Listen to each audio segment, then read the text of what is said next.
Assalamualaikum warahmatullahi wabarakatuh. Di sini kami ingin mempresentasikan bab 5 tentang meneladani perjuangan Rasul di Mekah. Sebelumnya, kami ingin memperkenalkan diri terlebih dahulu. Perkenalkan, nama saya Rizky Amelia Putri, absen 30. Saya Andi Nilamruscaya, absen 6. Saya Dian Malasari, absen 11. Saya Nuriski Febriani, absen 25.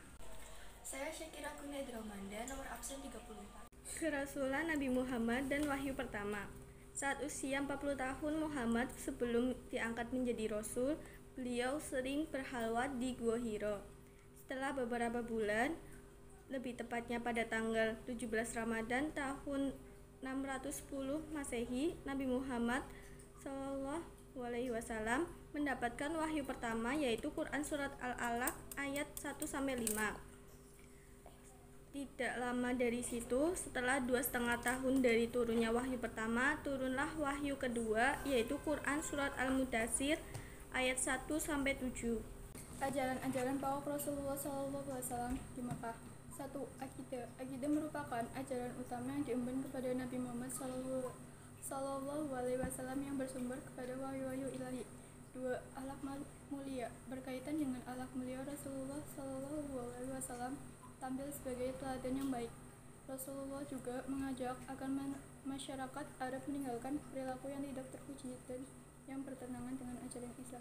Profil dakwah Rasulullah SAW pada periode Mekah. A. Berdakwah dengan sikap lemah lembut. B. Berdakwah kepada keluarga dan karib kerabat dekat. C. Berdakwah dengan sikap perilaku jujur dan amanah. D. Berdakwah dengan sikap sabar dan tawakal. E. Berdakwah dengan sikap tasam. Strategi dakwah Rasulullah SAW di Mekah dibagi menjadi 2. Yang pertama, strategi dakwah secara terang-terangan.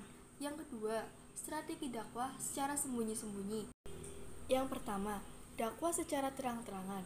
Dakwah secara terang-terangan, Rasulullah memulai dakwahnya secara terang-terangan pada tahun keempat kenabiannya. Setelah ia menerima wahyu dari Allah Subhanahu wa Ta'ala yang berisi perintah kepada Rasulullah agar menyiarkan agama Islam secara terang-terangan, yaitu Quran Surat Al-Hijr. Dakwah secara terang-terangan dimulai ketika Rasulullah menyerutukan ayat-ayat Al-Quran dengan suara yang lantang kepada seluruh kaum di Mekah, dan dengan dukungan istri dan pamannya serta sahabat dan pengikutnya yang setia, ditambah dengan keyakinan bahwa Allah selalu menyertainya. Dimulailah dakwah suci ini. Dalam melaksanakan dakwah ini, Rasulullah bersama para pendukung di belakangnya setiap hari mendapat cemoohan, celaan, bahkan sisaan, terutama Abu Lahab dan Abu Jahal, paman Rasulullah sekaligus pemuka Quraisy. Yang kedua, dakwah secara sembunyi-sembunyi. Setelah Rasulullah SAW menerima wahyu yang kedua, yaitu surat Al-Mudaththir, yang berisi perintah Allah agar Rasulullah memulai kegiatan menyiarkan agama Islam. Maka, untuk menghindari kesalahan dan kekacauan di masyarakat Mekah, maka Rasulullah memulai menyeru secara sembunyi-sembunyi dengan mengajak para keluarga dan sahabat serta orang-orang yang telah dikenal yang ia percaya untuk masuk Islam. Adapun orang pertama yang masuk Islam yaitu Al-Sabiqum Al-Walum, yaitu Siti Khadijah, Ali bin Abi Thalib, Zaid bin Haris, dan Abu Bakar As-Siddiq. Dalam melakukan dakwah ini, Rasulullah SAW memakai rumahnya sebagai tempat mengajar ilmu-ilmu tentang Islam.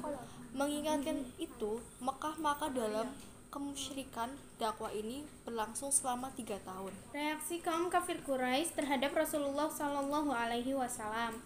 Kaum kafir Quraisy menolak dakwah Nabi karena Rasulullah mengajarkan persamaan hak dan kedudukan, sementara kaum kafir Quraisy ingin mempertahankan perbudakan.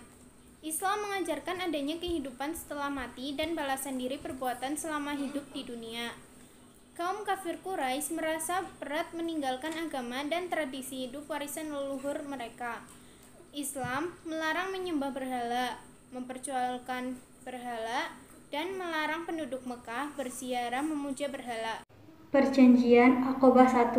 Aqabah terletak antara Mina dan Mekah, antara suku Aus dan Khazraj dengan Nabi SAW pada 621 Masehi. Isi-isi perjanjian: 1. Beriman kepada Allah dan Rasul. 2. Janji membantu Nabi. 3. Tidak melakukan amalan jahiliyah. Perjanjian Aqabah II 622 Masehi. Aus dan Khazraj memeluk Islam, memperkukuhkan taat setia kepada Nabi, jemput Nabi dan pengikutnya berhijrah ke Madinah, sediakan tempat tinggal, keselamatan, dan mempertahankan Islam. Faktor utama mendorong penghijrahan: 1. Jaminan keselamatan. 2. Kesanggupan mempertahankan Islam. 3. Sokongan dan bantuan orang Arab Madinah. Sekian presentasi dari kami, mohon maaf apabila ada kesalahan. Terima kasih. Wassalamualaikum warahmatullahi wabarakatuh.